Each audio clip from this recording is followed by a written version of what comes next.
Hello, my friends, my lovely audiences. Welcome to the East West Show. Jack Chow, your host on the East West Show with ICT-TV. With the affiliation with CBS, we're getting more and more influential, thanks to everybody, including you yourself as my audience, and also my guest, though. And it is not possible without their support. And of course, and this is not the first time I put this gentleman on the show, and most of you would guess that we're talking about water. Water. California has the forever problem with a single word that can describe water. So with me on the right-hand side today is my dear friend, dear Tony. Tony Zampiello. He is the Regional Director of California Water Master. Sir, welcome to the show. Nice to be here. Thank you. All right. And to his right-hand side is my friend Ken Manning. Ken Manning is the Regional Director of California Water Quality. Right. So to both of you, welcome to the show. Thank you. Last time you were here, it was about the beginning of summer. Now the summer is gone, the winter is already here. So how are we doing so far on water in general? Well, a couple of things to update since we talked. You know, our year for the Water Master goes from June 30th to July 1st. So after we talked, we got in all of those final numbers and looked at them. And we were a little disappointed because we saw that water consumption went up by about 6 or 7% over the year before. And it's critical because that helps us keep the levels in the basin. Some of the good news is that, you know, so far the rain season, which starts October 1st, has started out to where we had one real good storm that most people remember, the week before last, or last week, I guess it was. We got about a little over an inch of rain, and so for the rain season, A little over an inch. where we measure at Pudding Stone in San Dimas, there were some areas like up in the hills in Pasadena, they measured 3 inches, but the measuring. The actual measuring station that we use for the valley floor was 1.33 inches. Which would be a total of what since October? About 3.3 inches. Yeah. So How it's do actually you very see good. about the overall situation? Well, I mean, putting the crystal ball out there and trying to look forward, I think this last 2 storms that we've had are a good indication that we might be in for an average or better than average year. That's all positive. I think what Tony's first comment about the fact that usage has gone up is somewhat alarming because we need to be able to get our customers to be able to try and restrain themselves from using too much water. And I would hope that during these wet days, they're turning their sprinklers off and trying to conserve water so that we can make it through the winter with less water and then have more for the summer. The way I feel that the peak of the consumption time of the year is over. And now with the winter coming, more or less we have some water. We had some rain last week. And it is said that within the next 3 days, starting today, tomorrow and day after, we shall have 3 days of considerably like 3 inches of rain. So Yeah, is hopefully. that too optimistic, or is that something true? No, I think it's all a good sign, and I think that that we're hearing the same forecasts. The one thing that would be nice is if we have these periodic storms all the way out into the beginning or the end of April, and then that's what really will matter. It's very difficult if you have one big storm to capture all of that water, but if you have a series of storms that go through, the watershed gets conditioned and things are in place to better have the water absorbed into the groundwater table. So. Yeah, the perfect storm for us is in terms of the San Gabriel Valley, because we do have the San Gabriel River, which percolates a lot of the water coming out of the watershed. If we get rainstorms in the 1/2 inch to 1 inch range, the county through flood control is able to percolate that water into the ground without any problem. When you get above an inch, it starts to get problematic, especially if you get back-to-back storms. So we're looking if these series of storms that are coming in right now are coming in about the right frame in terms of about a week and a half apart. That's perfect because that allows you a chance to get the water into the ground that's been percolated from the last storm and free up space for the new storm to come down. And then of course there's the dam system that we've got up in the Azusa Canyon here that also collects the watershed. And up there we get quite a bit more rain. Where down here we may get 1 and 1.5 inch rain. Up there they may get 3.5, 4 inches of rain. On average, we're expecting 1 or 2 or 2 or 3 inches. That's great. That's what they're saying. Within that range, right? Yeah. Like this much? Yeah, and it depends on really where you live, because it depends on, these storms don't come in and just uniformly pour rain. A lot of times they'll move around a little bit. So maybe if you're in downtown Los Angeles, you may get a ½ inch, but out here you may get it 3/4 to an inch. Would that alleviate the pressure? Oh, it helps. We're so far behind in terms of what we pulled out of the basin that we need 2 or 3 wet years before we could really even start to think that we're gaining. You know, an example is one of the other figures is that rain brought in about 500 acre feet that were stored up in the canyon, but the demand of the treatment plants was more than 500 acre feet. So instead of thinking of it as a gain, it slowed the decline. And that's, you know, that's Anyway, really, yeah, that's yeah, the I mean, most. the simple answer is yes, it is a help, but it doesn't solve our problem. Again, going back to that whole bank account analogy that we use periodically, is that we were able to get some money saved, but it's not nearly as much as we took out during the bad time. To basically understand it, it's kind of a trend of going to versus the negativities, but not going actually to the positivity. Well, yeah, it's if you think of it as a hill, and you start with a steep hill, and anything positive you do makes it less steep, but we're still not to where we're the other way yet. We're not uphill still not yet. going up Yeah, yet, yes. right? Okay, very good. From where I live, I often drive go on Garvey towards the east to Rosemead area. I go by a river underneath. I don't know how you call that river. The Rio Hondo River? The Rio Hondo River, right?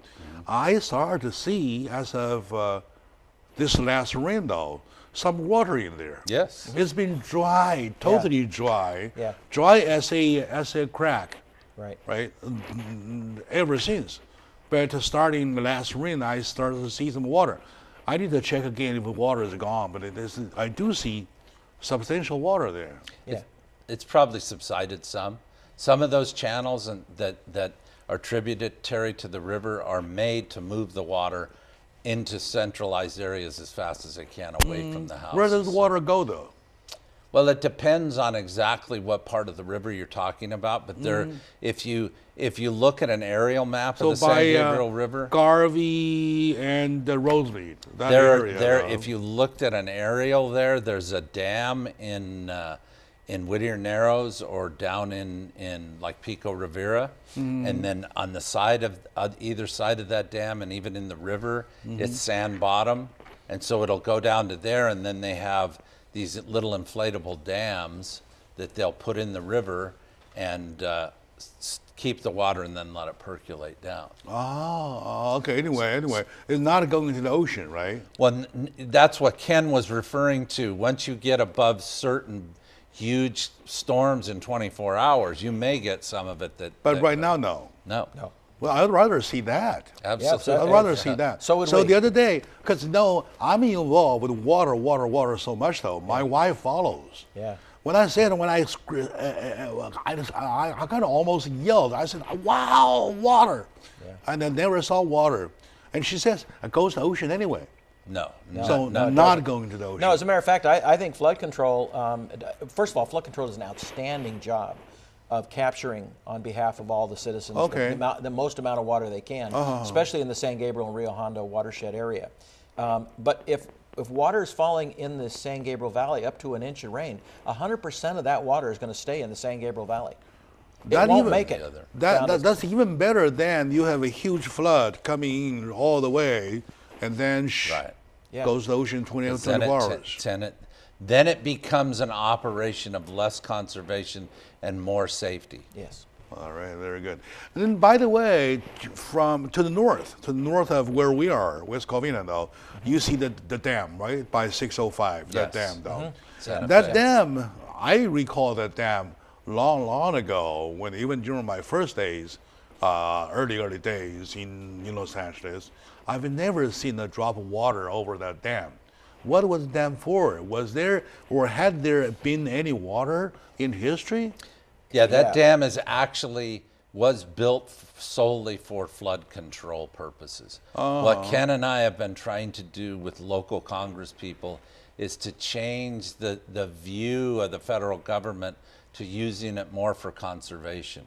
But I don't know when you came to the valley, but in 1968, 1969, there were huge fires like are going on in Northern California now, okay. and the watershed was burned, and then these huge rain events followed them. So there were mass amounts of water coming down the river, and that's when that dam and the other one down below that I talked about, that's when they really, that's what their design point was to keep that water from overtopping the river, and then they try and if you have a year like that where there's these huge amounts of water, then they try and get it moving south towards the ocean as fast as they can. In other words, it still functions. Oh, yeah. Oh, absolutely. Early in the 20th century, 1914, and then again in 1936, there were 2 huge years of rain.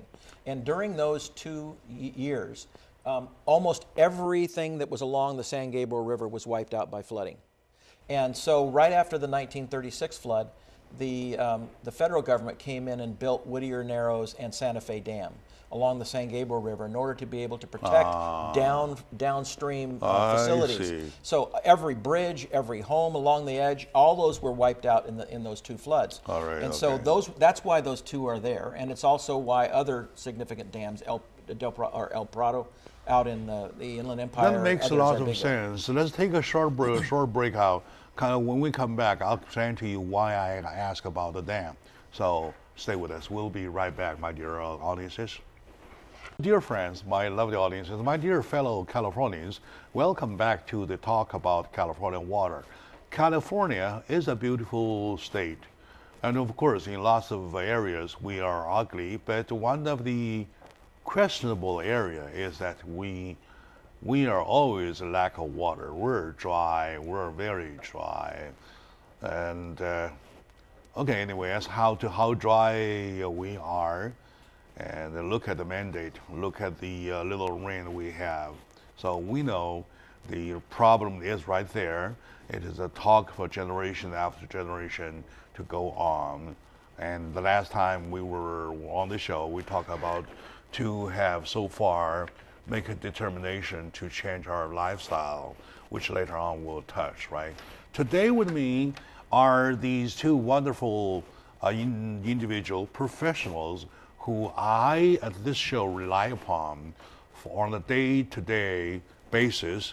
And every now and then we put together a show with all the information about our water. And for that, we had lots of attention, including our CBS system. They like our attention to water, right? Good. Now, with me is my friend Tony Zampiello. He is the regional director of Watermaster of California, and Mr. Ken Manning. He is the regional director for water quality. With them, we have water and we have quality water. That's it, right? And if you guys retire, so we're done. Never retire, please. Okay, now, I'm kidding. I ask you some questions about infrastructures, water infrastructures, right? The reason I'm asking is that I want to relate it to the last midterm election. Did that help with the propositions passed? Well, Proposition 3 was on the ballot. On election night, Proposition 3 was trailing. The yeses were at about 46%. and no's were about 48, 49%, something like that. It was close. They were very close, but it was about 2 or 3 percentage points difference, and so it was failing. The proposition was failing. With all of the late voting that occurred and all the provisional ballots that are being counted right now, that all have to be finished within the next few days. All right. Actually, now the Secretary of State's office has put Proposition 3 into the too close to call category, and they don't know what the result of Proposition 3 is going to be, probably for a few more days. But if the votes that are trending over the last 4 or 5 days continue to come in that way, Proposition 3, which was a $7 billion bond measure, will have passed by a couple of votes, maybe by less than a half a percentage point. And so we still don't know what the results are going to be. There is, like I said, $7 billion in there. The majority of that money was put in the ballot measure for the benefit of the central San Joaquin Valley, to provide water or to provide money for infrastructure on water for agricultural purposes. So the bond measure, for the most part, was benefiting mostly through the San Joaquin Valley. There was money in there for groundwater cleanup for all of the state, but about $4 billion of the $7 billion was for the central San Joaquin Valley. And so it's going to help in terms of paying additional expenses for additional facilities, dams. And there are 2 or 3 new dams that are being looked at in California. Those very likely could be the very last reservoirs that are created in the state of California because of environmental pressures. But there is additional money in the bond measure for that. So if that passes, the benefit is, 1, we'll have additional storage, and 2, we do have money for additional groundwater and groundwater cleanup. So that will all benefit. But we're still, at this point, it's still razor close as to whether or not the bond is actually passed or not. If it doesn't pass, we probably will have another bond in the in 2 years. All right, all right. I don't know if it's a water quality question or is a water master question. If California had a choice, had to choose in between the two, number 1, build reservoirs, more reservoirs for more water reservation. Number 2, to dig and clean more groundwater. But we have one choice to choose though in between. Which works more effectively? Well, I think, you know, in looking what Ken said about the last few reservoirs being built, I think we could more effectively use the groundwater basins if we had more surface reservoirs. Because, again, going back to what we talked about in the first segment about the ability to catch larger volumes, it takes a certain amount of time for the water to percolate into the ground. So if you have a big surface reservoir, a lot of states like Texas, almost all of their storage is surface storage. So it fluctuates quite a bit, but you can capture big volumes if you leave, you know, we don't have, that's why we talk about the space that's been created from pumping the groundwater basin. That's much more advantageous in a surface reservoir because, for example, this last storm, that whole area, that reservoir, plus all of the watershed draining into it, you're capturing 100% of it.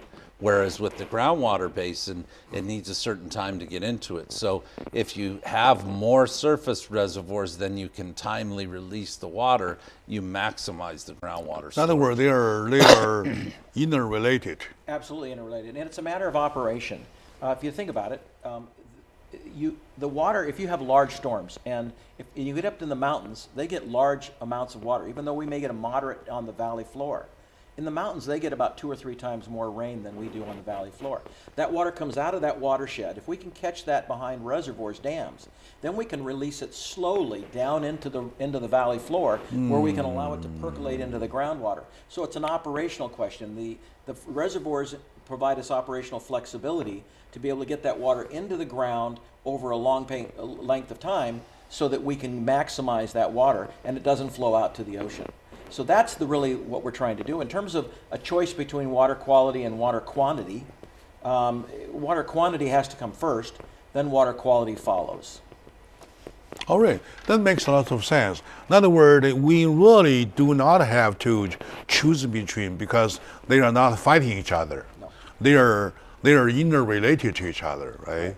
Okay, now, so in other words, with that cleared up as a ground level though. We want to make it clear to my audience that you're voting against the measures to stop the funding though might not help the situation. So anything's banned, either the groundwater or the surface reservoirs, would help you conserve water. Yes, Is that a right take? I think really what we've gotten into, and Ken is far better versed in the politics, but what we've gotten to, in my view, in California is that a lot of things get shoved on the ballot that should be settled by the elected folks, and that the details can be hashed out. So what I tell people when they ask me, they look at their ballot, is you really just don't look at the title. So if it says it's a water, it's a water bond, or it's a clean water bond, or it's this or that, you really have to look, and the devil's in the details, to see how that's carved up and how it might, the county-wide Measure W was very much based, a lot of the commercials were based on capturing more stormwater, but the main goal of it is really to reduce the amount of water with high bacteria and other things in it out into the channels and the rivers. I'm very happy you mentioned that. You mentioned the word legislature, right? So far, according to what I have learned, that the money before, right, up now before, had not been precisely used on water. I mean, the water money. So how do you say, what's your comment about that, about money not being precisely used on water? Well, in the past, let's talk about past bonds. And I'm talking, when I say past bonds, bonds prior to Proposition 1, which was a few years ago. Bonds prior to that many times were called water bonds, but over 50% of the money was going to environmental purposes. All right. To buy land, That's or why I'm asking, or to preserve things that weren't necessarily water related, in terms of getting our customers water. So in many cases, they're using water in the title because it helps attract votes. These last few bonds, including the Proposition 3 and Proposition W on the LA County ballots, those were strictly water related. There were very few in Proposition 3 environmental issues in there, although there were a few that were incorporated. But still, 95% of the money in that was going towards water issues. So yeah, water industry has been used over and over again in the past to promote environmental type issues. Some of them very, very good. Some of them depends on where you look. So back then, with the Proposition 1, though, they call something not exactly water related water bond though, and that did work, right? Yes. So they learned the lesson. They continue calling everything water bound though, and then on the other hand, the people, when hearing lots of crying wolves, they get numb. Yes. That's the part political of the problem. That's the political phenomena that we have to really pay attention to. Is that right? Well, the interesting thing about this last water bond that Ken explained so well, how the vote's going, the reality of it is that it really wasn't opposed. There wasn't any outward opposition to it, but a lot of people that do this kind of thing thought there might be a fatigue amongst the voters as to, well, how many water bonds are we going to pass? Yeah, but in you're right, reality, yeah. it was a smaller bond, but it may have had more to do, and Ken, you correct me, more to do exactly with water at a smaller bond than some of the others. But people Take me get tired myself, of for example. The last vote, I voted no on number 3, because I learned the lessons on number 1. Yeah. So should I heard you? Had I heard your explanation about now, I would have given a yes. Yeah. I believe lots of folks are kind of like did what I did, right? Okay, my dear lovely audiences, we take a short moment and we just hit a point, how to connect the political efforts to really the people, right? So stay with us. Dear friends, my lovely audiences, my dear fellow Californians, welcome back to the talk about water. Water, that's a big word. And we, California, have been head scratching for a long time over that water. So today with me are two wonderful professionals. I call them the men of water, right? Well, anyway, their name sounds it. So Mr. Tony Zampiello was the water master. So he is the master of water. And Mr. Ken Manning with the water quality. So like I said, quantity of water, quality of water, we have the two Qs of water. So welcome back to the show. All right, now, we just now hit a very good point, right? Political point and reality point. When these two collide, we see a problem. Why problem? Because when we found out the money of proposition number 1 2 years ago was not properly spent. As a matter of fact, that was not even actually water money. We lose our confidence in trusting them with the proposition number 3 this year. Like I said, take me myself for example, I voted no to number 3. So, and my point is that when people, the voters at large, they hear the crying wolves over and over again, they get tired. So next thing you see, whichever way they ask for water money, they will not give them. Would that happen? Does that sound scary? Well, it can happen, and I think in the case of Proposition 3, if it does pass, it will be the closest margin we've had on a water bond for decades. And I think the reason is just what you're talking about. Now, Proposition 1, when it was constructed, Proposition 1 was largely water related. There were some environmental issues that were taken care of in Proposition 1, but it was one of the first water bonds, that was really specifically for the water industry up and down the state of California. And in fact, it incorporated $2.7 billion for infrastructure towards large projects like getting water, building dams, new reservoirs. And so that 2.7 now has been allocated out, and they're still having to spend it, but at least they've allocated that $2.7 billion out. There was also another $800 million in there for groundwater quality and for a lot of other issues. But what happens is that when we get propositions back to back to back like we did, with Prop 1, then Prop 68, and now Prop 3, is that it takes the state literally years to distribute the money from those propositions. So they haven't spent probably all, but they probably spent maybe half of Proposition 1. So there's probably $3.5 to $4 billion still to distribute there. Proposition 68, there's still almost all of that has to be distributed. And now we were throwing Proposition 3 on top of it. And I think the voters basically, for the most part, said, we're not sure we need that much money that quickly. And I think they were right.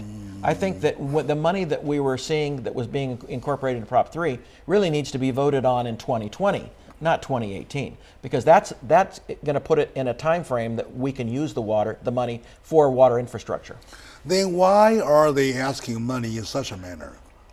Well, I think when you have something that you want to convince people to vote for, it's not necessarily dishonest, but it's really, it's kind of like the old saying, buyer beware. I think that it's like the old saying where, buyer beware. More than ever, the ballot measures, in my view, that I get at my house, you would think they're simple things that you're voting on, but by voting yes, you may be repealing something that's already in place, or you may be substituting something that's less effective for you as to more. And I think a good example was like with the gas tax. The gas tax, we need money for infrastructure. We need to take care of the roads. If anybody's driven on the roads in Southern California, we need to do that. I think when the people that put it back on the ballot were more concerned as to how that money was distributed. Ken talked a minute ago about who administers these bonds, how you can apply for them, who gets them. And so it's kind of that way, but it was, if you voted, whatever way you voted, regardless of whether you wanted the gas tax repealed, you had to vote yes to make it a no to repeal the tax. And, and I think really that it's, the other thing that I get on my ballot a lot are judges. I had probably 25 judges on my ballot. And one thing that my parents taught me is if you don't know what you're voting for, don't vote for it. Don't vote yes or no. So I tried to do my research because it's important who the appellate court judges are. It's the same thing with the propositions. And I think what's tougher for people nowadays is there are far more propositions on the ballot than there used to be. They used to be straightforward, one or two on the ballot. Now there can be competing ones where if you vote yes for one and no for the other, you've basically reversed what you want to do. Yeah, you comment about that? No, I think Tony's right in terms of, I think for the most part we've gotten into a trend where you got to remember that a lot of political consultants make a lot of money on these propositions. And by putting them on the ballot, they're able to make money for themselves and keep their business going. Their business is creating propositions. So that all plays into it. But I think the main thing is that voters need to be aware of what it is they're voting. They need to read those, at least what they're sent by the Registrar of Voters and the Secretary of State in order to be able to understand what they're actually voting for. In the case of Proposition 3, as I said, it was behind on the election day. But as time has gone on, these voters who have voted late, who probably were not quite as informed, who are voting, most of those are coming in yes, at a pace of around 75% of them are coming in yes. So there's a good chance that 3 will end up passing, and if it does, then that money will be made available. I personally think it's going to be too much too fast, but we'll deal with that when we get to it. I have always been thinking water is as water. It was not until much later did I realize that water is politics. Oh yeah. Well, one of the challenges too for let's say Ken's organization is they are the water quality authority. His authority and what he works with is drinking water quality. And in the last few years, especially in LA County, the term water quality has had a lot to do with stormwater quality, which is not my purview. It's not direct drinking water or anything else. So sometimes the terms, I don't know if it's intentional, but they certainly do get mixed together. And it's just when you have people that are just trying to get in their car, deal with traffic, get to work, get home, take care of their kids and their mortgage, there's a lot of stuff for the average person to have to deal with and try and decipher. And I think that your phone, your computer, Twitter, all these things can sometimes add to making people more confused. Exactly. Speaking of politics, we have a bigger issue to talk about. Remember last time we talked about the environmental policies of California, right? And we did even touch a little bit, because we did not have time to finish the whole thing, about should we or should we not, or in other words, are we doing the right thing to give up that much to environmental control? Well, right? That part belongs to politics. It is politics, but it's also common sense. We live in a world that is also occupied by animals and plants that are critical to our way of life in terms of what we do. And so we need to keep into consideration, we need to consider those when we vote. The problem is when we get out to the extremes, when we take things to the far end of the spectrum, where we're not allowing water to flow through the delta, as an example, because of a small fish that happens to be habitating within there, and not look for solutions that really solve the problem. We've heard a lot about the twin tunnels, which are taking water around the delta, and Metropolitan Water District has committed to pay for both of those twin tunnels. That is a good move for Southern California. Northern California is really opposing it because they think it's going to take water out of the delta. But Southern California are going to benefit greatly by the amount of water coming around the delta. But the other thing that it does is it also solves many of the environmental issues. A lot of the environmental problems in the delta are because we have altered the flow. Instead of water coming down the Sacramento River and in the San Joaquin River and then flowing out through San Francisco, under San Francisco Bridge, what we're doing is we're pumping water at the southern end of the delta, and we're pulling the water over to the southern end of the delta instead of out to the San Francisco. So now the fish are totally confused. They don't know. They normally, for hundreds of thousands of years, they have been following the water out to the ocean. Now all of a sudden, this water's going in a different direction, and they don't know what to do with it. And that's kind of what the environmental community is talking about. Can we tell them? So yeah, and we put signs up, but it doesn't help. So it's one of those things that we have to keep in mind, that we've got to come up with real solutions. Those fish should not be hampered by what we're doing, and there's no need to. We know enough now to be able to solve those problems. Good point. Let's take a short moment out. I, for a long time, have a problem with that, and I want to made it understood by my audiences. And this is the more important. You might be bargaining or about 1 or 2 or 3% of water, though, and you do not even know we are all offering about 50% of the water to do nothing. All right, so stay with us. We'll be right back. Hello, my dear friends, my lovely audiences, my dear fellow Californians who care about water. Welcome back to the show, Jack Chow on the East West Show, with ICT-TV talking about water. California is dry enough to be considered as one of the driest kind of state of the United States. With me are 2 professionals and authorities too of water, with Mr. Tony Zampiello. He is the Water Master of California, and with Mr. Ken Manning, he is the Water Quality Control of California. With him, we're talking about the two Q's of water: quantity, quality. Right? Mm-hmm. Now, the thing is that for talking about quantity, though, suppose Mother Nature gives a whole pie of 100%. No, mm-hmm. We have everything to take care of. Now it comes to how you allocate the water, mm-hmm. right? So, how much do we offer to environmental control? Well, of that pie that you just described, which is essentially all the rain and snow that falls on California, 50% of that moisture, that rain and snow, will end up satisfying environmental needs. It goes in all the plants that are up in the mountains and on the valley floors. All of the fish, all of the environmental needs take about 50% of the water. So now we start divvying up the other 50%. Mm-hmm. Of that other 50%, even a portion of that needs to go to some environmental, because you need to have the right flows of the right temperature at the right times for fish, and you need to have places for animals to be able to drink. And so some of that is actually used. But the majority of that 50% that's left will go to agriculture. It won't go to what we see coming into our homes and stuff.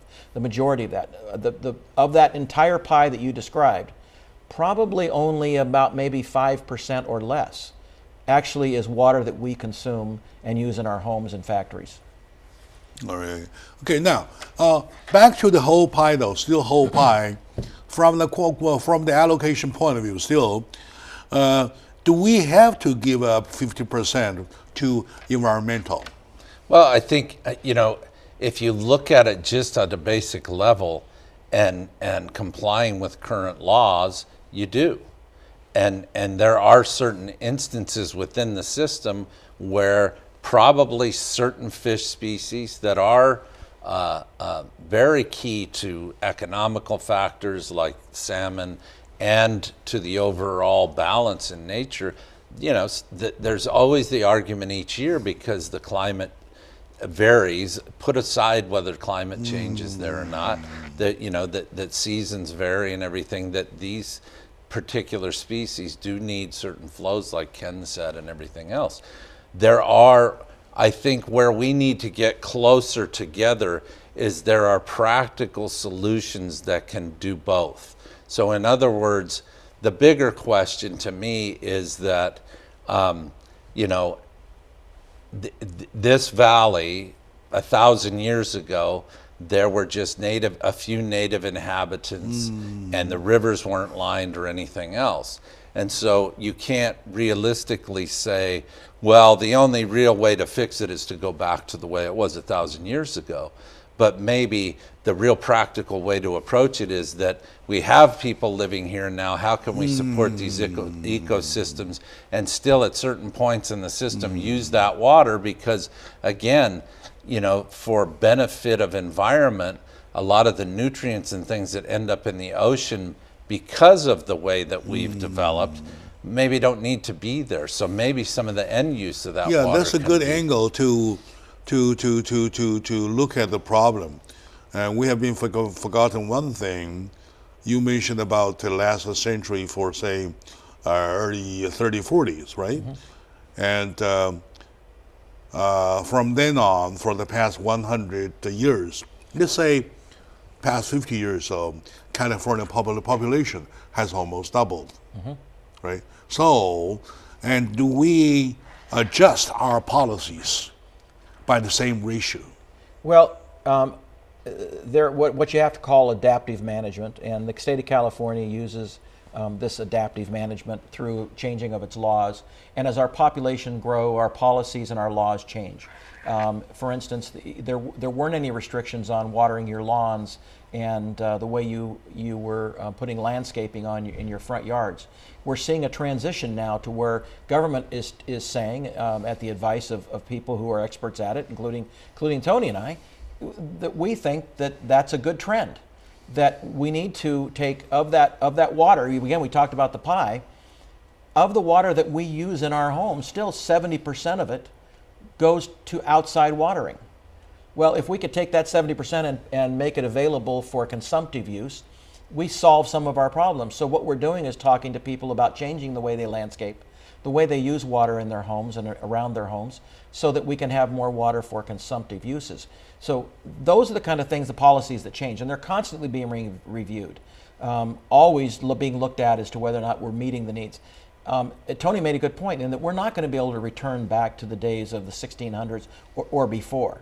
That's not going to happen. I mean, back in the 1600s, grizzly bears wandered through the San Gabriel Valley freely. That's not going to happen. So we need to have adaptive changes, and most of those can be policy changes or engineering changes that we can make. We just need to be realistic about what it is we're trying to, the problems we're trying to solve, and not try and oversolve them or undersolve them. We need to be able to look at them realistically. We understand, we people understand that along with the growth of population, there has to be some adjustment made to laws, right? But the thing is that when you put the politics inside, though, things are changed. Things change from the fundamental level of where it should go.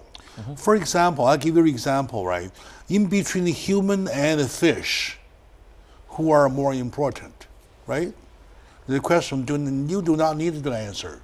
And yet, looking at what we do, though, do we realize that as our principle? That's yeah, go ahead. But I think a simpler way to look at it, because some of these ecosystems are very complex, is to look at it like where we stand now with the burn of fossil fuels in our vehicles and how much more efficient our vehicles are. It would make no sense to say, well, we're burning that much less oil, so we don't have to worry about continuing to develop electric cars and everything. And so there's finally, because of the smog, you know, in the early 70s when I was a kid, you could not see those mountains. You could not breathe in a summer. Yeah. You couldn't go in the swimming pool because the mix of the chlorine in the water was almost, it'd knock you out almost. And so we've moved so far ahead, and you know, one could argue that we burn less oil even with the bigger population, but it makes no sense to not continue and try and be efficient. So it's the same way with, to me, with water use. Yes, you know, that there are folks that are totally dedicated on both sides to, you know, we need to build more dams and it shouldn't matter at all in the environment. And then there are folks that say, well, regardless of whatever the impact of the environment, there just shouldn't be any. And I think the only thing that's going to prevail long term is something that's realistic in the middle, and it's very close to my mind like the automakers are. I mean, the state sets these zero emission goals and all that stuff. The technology doesn't exist to go to zero emission. And as long as, like Ken said, if you adapt your management style to say we have this goal in 2005, you know, one of the things we haven't talked about is that we haven't even reached 2020. Arnold Schwarzenegger and the folks there, and I think I have the right regime, set a goal of reducing water use by 20% by 2020. We reached that 5 years ago, but the water industry hasn't stopped. We haven't said, okay, well, we've met all those goals, so let's let people waste. That doesn't make sense. So that's exactly what Ken just mentioned. He says, doing the right thing is okay, right? Yeah. It is always okay to do the right thing, but you don't want to do the extreme. Right. So if I say we are too much on the extreme side, am I right? Well, I think in some people's minds, I think there are times, you know, politics in California and politics across the country is that you use the old pendulum kind of a analogy, and I think sometimes we do drift into the extremes. Right now, I would say we're probably maybe a little bit too far into the extremes right now. We need to bring that back to reality, and there are those who say that we're not extreme enough at this point. But that debate that's a constant debate that has to go on. And of course, in the legislatures, they talk about these issues. Locally, we talk about these issues. We need to be talking to each other because the laws that are created have got to fit our circumstances. In the case of water, it's just ever changing. Things are changing quickly through the state of California. And, you know, it was just a few years ago that we created laws that made sure that water was being managed statewide. We've been lucky because locally we've been managing water for a long time, decades. But in the rest of the state, they haven't been doing that. They've just been using water as they want it. And so now we need to make sure that water is managed statewide. Okay. And so that's another change that's been made. Well, and water is just one of the issues, right?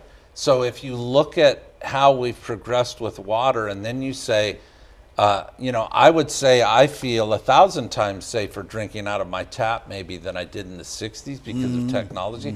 I'm not sure I feel as safe out on the street, do it now. You know, without more police or more, you know. So it's kind of like a lot of people that focus on these issues have the luxury of kind of doing it in a vacuum and saying, well, you know, we need to spend $10 billion more on this water issue, and it's absolutely right. But then you've got congestion, you've got safety, you've got all these other things that have to be considered. And one thing that didn't come up is that the election, there were the propositions, but at least as far as it goes to water, we've heard some positive things kind of coming from the transition team for the new governor, but we don't know where he's fully going to stand on things like the Delta and some of these critical issues. And you know, Ken probably knows a lot more about that. Of course, to reach the 2020 goal, that's right, and we already realized that goal already. But to look back in a retrospective point of view, do we have to? Why can't we slow down a little bit, do it gradually, not doing the one step, by cutting ourselves short of a supply of even water? So this is too much to the average people. Yeah. Do you think that we have a problem with that nature? Well, no, I really don't, because I think that for the most part, the public policies that are being adapted are looking at this at the point in time in which they're being made. When about 5 years ago, when the state said we are in a drought and people need to conserve, and the whole concept of 20% reduction by 2020, that was all during a 5-year drought. Now we know that droughts in California will go longer than 5 years, but we happen to have a 5-year drought. So you know, like we're really, Tony and I both believe we're in a multiple decade drought. We really are. So we're actually, if you look at it over about a 20-year period, we've only had 4 or 5 really good rain years. The rest of it's been drought. But those policies are changing over time in terms of how much water you're using. And so I think that really we are doing what you're talking about, is that things are happening gradually. Nobody said you can't use water on your front yard. Nobody's told you that. All they've said is you can only water your lawn on maybe Tuesdays and Thursdays. They said you can't water. They're not telling you can't water. They're just restricting the amount of water you can use over time.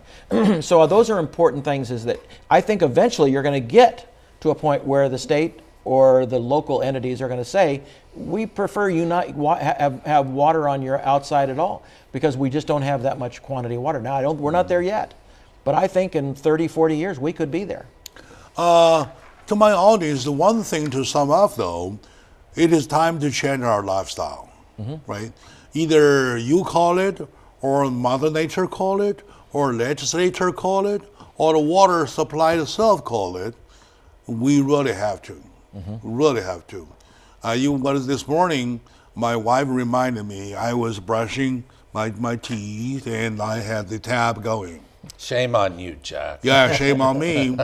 She said, you're talking about water today, right? Oh, yeah. Oh, that's a good reminder. Yeah. So she had my schedule, knowing my subject today. Yeah. You're talking about the water today, right? Oh, yeah, I did it, right?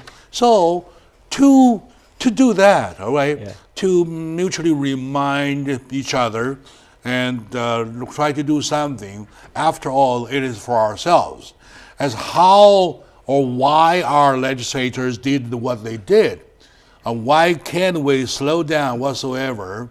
They are not going against us. They are pushing us too much. All right? Well, anyway, regardless of whatever happened, it is time to call for a lifestyle change.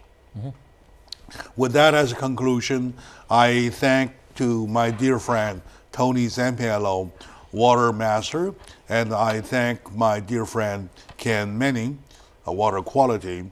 With the two Qs of water, I believe California can survive a little bit, can hang on a little bit, finally, till we survive. All right? Thank you very much for watching, my dear friends.